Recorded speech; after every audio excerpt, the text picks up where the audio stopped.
Professor Milk, oh.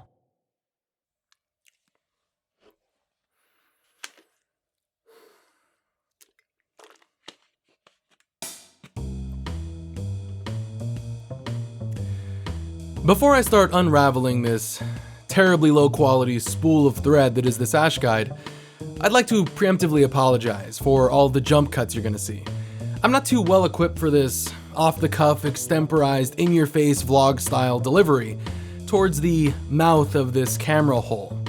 I must also warn that I'm prone to ums and ahs, so you'll have to forgive those as well. I've never been much of a public speaker, so again, I apologize.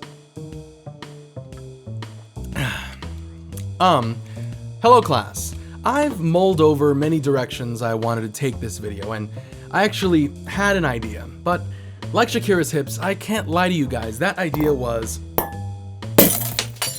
terrible. But then I had another idea, and that idea was unequivocally and absolutely amazing. But I decided to base this video on nostalgic introspection.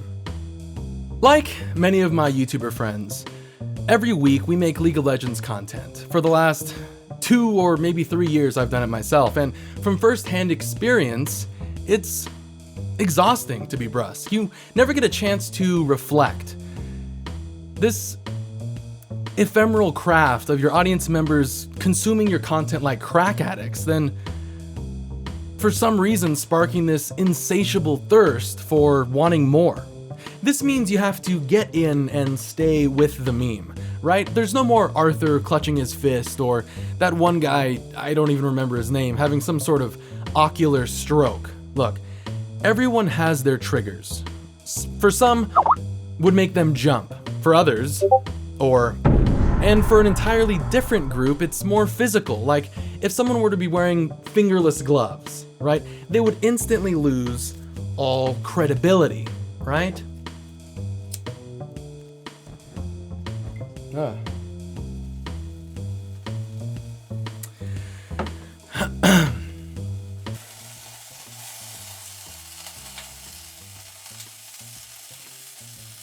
My trigger is when people put their personal beliefs in their work when that's not what they do. Why do you think everyone and their 2 cis male dads thinks that Bill Nye Saves the World is the worst show on television? But that's just my opinion, which is no more than floxanasini hillipilification, and for those of you with hippopotamonstrossus quipedaliophobia, I apologize. So, like Fox News, let me give you an unbiased angle on this guide. Thank you for joining me in Ashe, a nostalgic look back. I'm Professor Milk. Let's get started. Many a thing has changed in League of Legends. Champions have been reworked entirely. Zac has this interesting new hentai tentacle kind of move. Maokai has this interesting new hentai tentacle kind of move. New champions have been released that have these interesting new hentai tentacle kind of moves. You get the idea. Trends happen and Riot has some obvious kinks they need to work out, but it wasn't always like this. I'm fully aware that some of the people watching this video right now are Tyler 1 fans, so you might not be old enough to understand this, but life used to be a lot different. League of Legends used to be a lot different. Memes were different. We had the Heart of Gold. We had Hotshot GG's hot dog knees. We had Chaos laughing at some fucking goat. Callista used to be able to jump. We had these slapdash Lee Sin plays that honestly weren't even remotely impressive. Udyr used to be just one blurry brown fucking pixel. YouTube videos were funny. There was invisible pink wards, and you used to be able to solo carry a game with Riven, any AD carry, marksman, or AP Master Yi in LCS. A single Nidalee Spear could actually tilt a player out of his chair and onto the floor. This has affected the pros the most. I'm not even sure if it had anything to do with like the game state, but probably just the level of play, but back then it felt like you could just solo carry a game because people didn't really play that well as a team. They didn't really play that well around objectives or towers. So much I missed, man. I missed it. Most of it, I missed it players. I used to play with all the cool guys back then. I don't know, man. The game was a lot different. I don't really miss anything. I mean, the only thing that I missed was I'm a cutie pie playing competitive, kicking everybody's ass.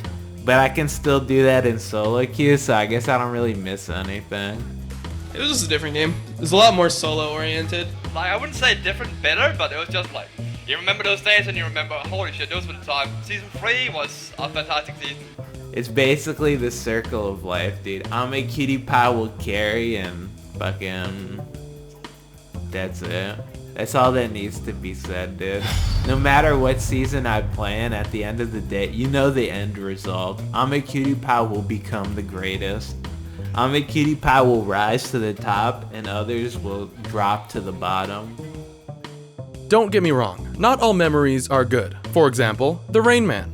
And who could forget some of the best interviews to break the airwaves since Mark Cuban uttered the words, "When I die, I want to come back as me." When I met Jaedong in real life, like I was like, oh my god, Jaedong! I want to do cocaine off your erect penis, but like... So with this Ashe guide, I plan to beguile you back to a simpler, more humble time. A time that included Ashe mid. A time that gave way to creative whimsy and innocent spontaneity. Just having fun once in your sad, miserable lives, rather than following rigid rules of restriction, but with some modern influences for team play. Okay, I mean it this time. Let's get started. Ashe, a marksperson.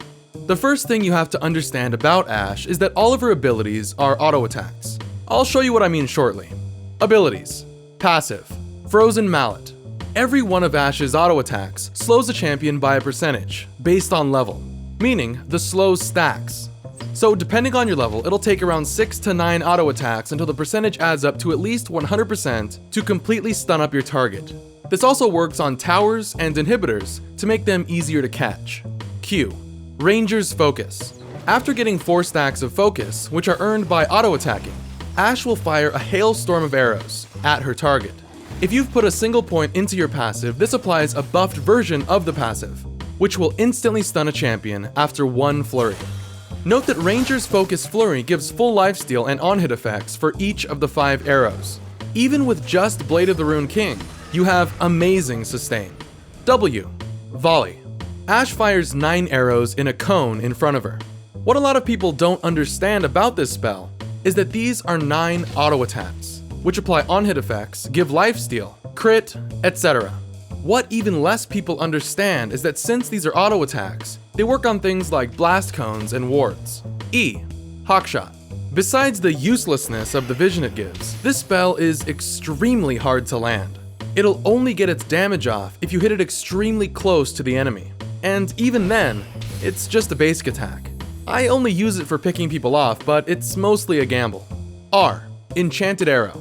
Everyone knows this ability, but let's review it anyway. Enchanted Arrow can only be cast at 2500 range or further, making it bad for laning. It has a 1-to-1 AP ratio, giving AP Ashe some viability, but we won't go down that ever-meandering road of ridiculousness. Upon connecting with an enemy champion, the initial target will take full damage, while the surrounding targets will take double damage. The initial target gets stunned and takes 1 auto attack amount of damage, and the surrounding targets get slowed. But enough of those pesky rat spells, let's get straight into the meme with the builds. First we have the classic, Support, LCS, Syndra, and the Milk build. While my opinions on various strategy and playstyle are straight up godsend, I enjoy asking professional players for their opinions, so you can relate to them on a more inferior level. Which brings us to wise words from the pros. I'll be honest, the pickings for this section were scarce, and I actually lost a good few crinkly $1 bills, but I suppose that's the price I'll have to pay. I was attempting to reach Froggen to get a mid laner's perspective, as well as someone who was prominent in earlier seasons, but after an hour or so of waiting around, the egg didn't hatch. Tragic. $4 down the drain. Then I decided to get someone edgy and fresh, so I think, hey, let's go check out BoxBox. Another $4, and tragically, another hour or so wasted with no analysis given. So then I thought, who's classic? Who would never let me down when I needed them most? Who was there for us when we didn't need the win, but we needed the flashy play? This man has never once lost a game on Vayne, and doesn't plan on letting some frothy mouth-breathing punk change that. Please welcome Michael, I'm a cutie pie Santana. Professor Milk A, it's been a while. Hello, I had an Ashe build. I want your thoughts on it. Runaan's Hurricane, Lucidity, Liandry's Torment, Black Cleaver, Bork, i.e. Don't Let Me Down. That's fucking not that bad, I guess. Minus the Liandry's. That's not that bad. It's almost. Except Liandry's. Yeah, the Mona Lisa's alright, except for that pesky ugly bitch in the center blocking the view of that nice vista. Okay, so I went in for some clarification. Professor Milk, has Liandry's bad on Ashe? Well, I mean, she's AD, and that's an AP item that gives magic fed, so would be my guess. I guess if you're focusing on your magic damage on your ulti, it's not that bad, but it seems like a lackluster decision. The extra damage on your ultimate is simply a perk. Look, I'm sick of these fuckheads ruining my segments, so if you guys have some pros or personalities you want me to interview, be sure to let me know below. The Liandry's is a lot stronger than you might think. Let me break this build down for you guys to explain what's going on. First, I'd like to pose the question: who are the highest damage dealers in League of Legends? If we look at champion.gg, we can see, starting at the highest, Karthus, Ziggs, Vel'Koz, Xerath, Teemo, Heimerdinger, Brand, and Swain. You'd think there'd be some 80 carries on that list, but no.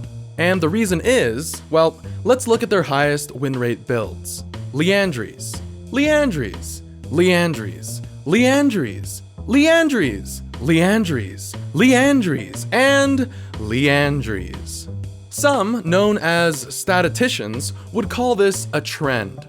You see, these champions aren't dealing the most damage. This one item is. Liandry's Torment. This item gives any spell damage, magic or physical, a 6% current health burn over 3 seconds. But if they're movement impaired, it's doubled to 12% current health. This is why a lot of times you see Liandry's Torment coupled with Rylai's Crystal Scepter. But in Ashe's case, her volley and auto attacks apply as slow, so you'll have 100% uptime on the 12% burn. This will outdamage a full AD build no matter the items. The only other item that needs a bit of explanation is Black Cleaver. The synergies with Black Cleaver on Ashe are striking. Before Riot tied up the old Last Whisper and gave it a firm cucking, it was a staple among every AD carry. People don't buy the new one because it's bonus armor penetration instead of total armor penetration.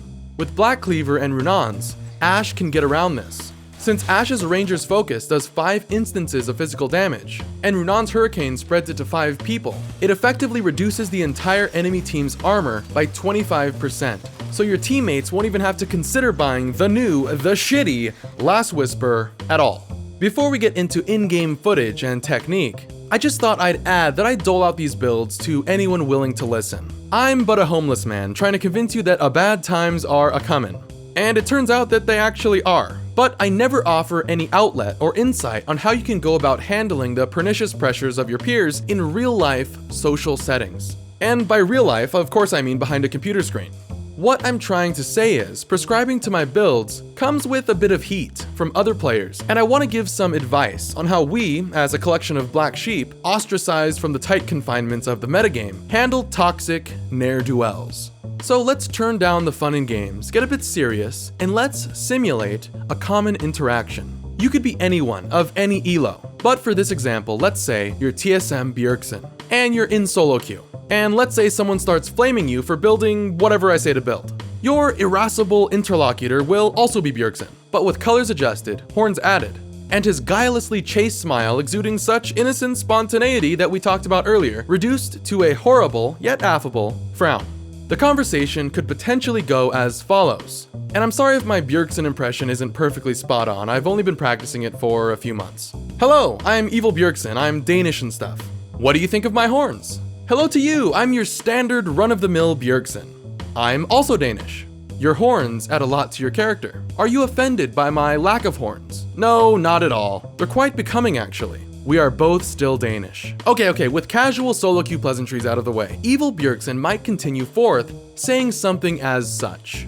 Why are you building Liandry's Torment? Standard, hornless, yet more presentable in social outings, Bjergsen. Don't you know that that's an noob and has-been terrible decision-making skill idiot? Never willn't I ever seen someone built something so troll. Hey fellow brethren on the Rift, gesturing via keyboard strokes to his teammates and enemies alike, let's report this guy for stupid. This is a critical moment in your out-of-the-box thinking, as it can discourage you from ever in your life trying an off-meta build again. After hours of testing, I found that all you have to say is, well, I guess you don't watch LCK.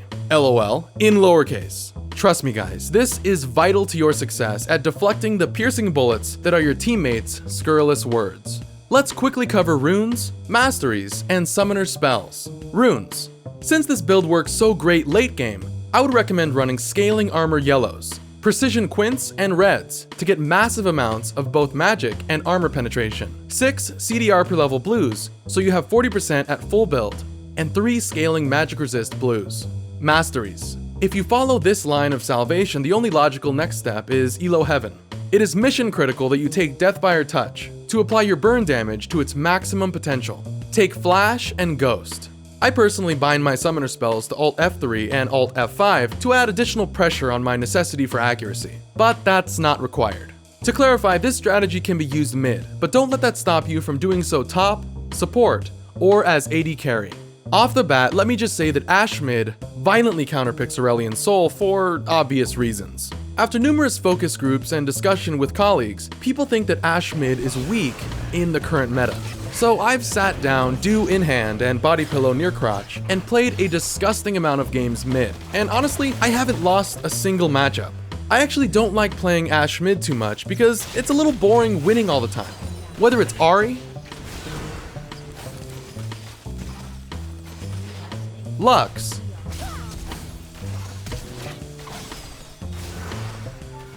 Rise, Lux,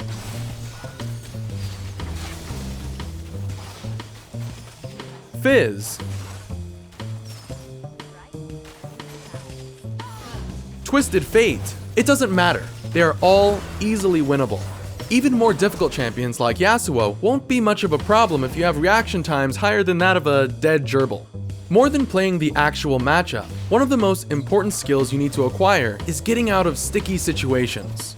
Once you have those Nike skeets laced up and ready to go, just bust a move or maybe two and you should be fine. We take Ghost for a very similar application.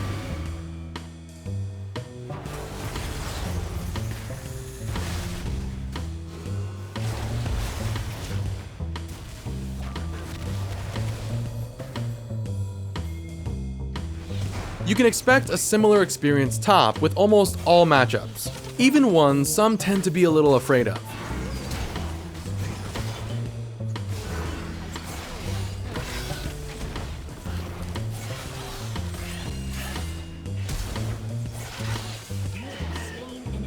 I'd like to speak a bit more about Ashe's ultimate in particular, and its ability to set your teammates up for success. Since Ashe is typically built as full AD carry with crit, attack speed, AD, and lifesteal, Riot gave Ashe's ultimate extremely high base damage to compensate for never building AP. Since Liandry's adds so much magic pen and you have hybrid pen runes, that's all you'll need to get insane amounts of upfront burst. This also makes it extremely easy to set up ganks with your jungler. With this build, it gives the player huge amounts of opportunity to roam because you can one-shot the wave with Runaans and Volley, then gank a lane with Enchanted Arrow from Fog of War. I almost didn't want to share this build because it's near and dear to my heart. Please treat it well. This isn't some slutty build you can just throw around. It requires respect. Lastly, some people get confused or they hesitate on where to cast their Enchanted Arrow. This is not something you need to worry about. If they have a dash or flash off cooldown, an incoming Enchanted Arrow will force them to fly into it using said abilities. Once I discovered this, it did nothing but assuage my anxiety.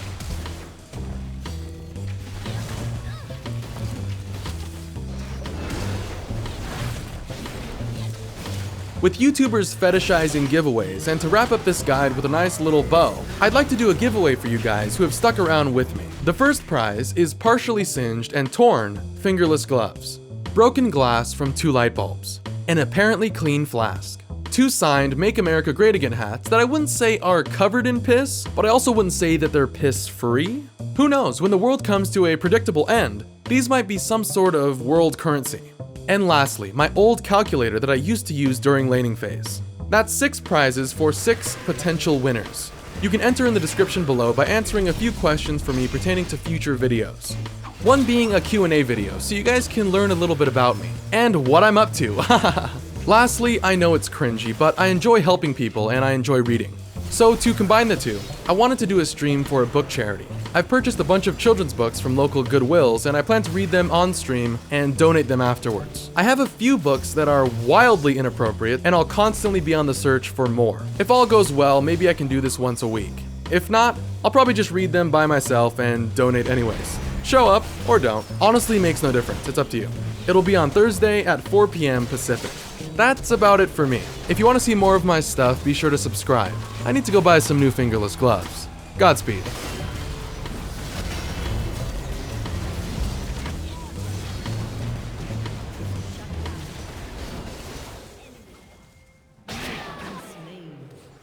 Professor Milk. Oh.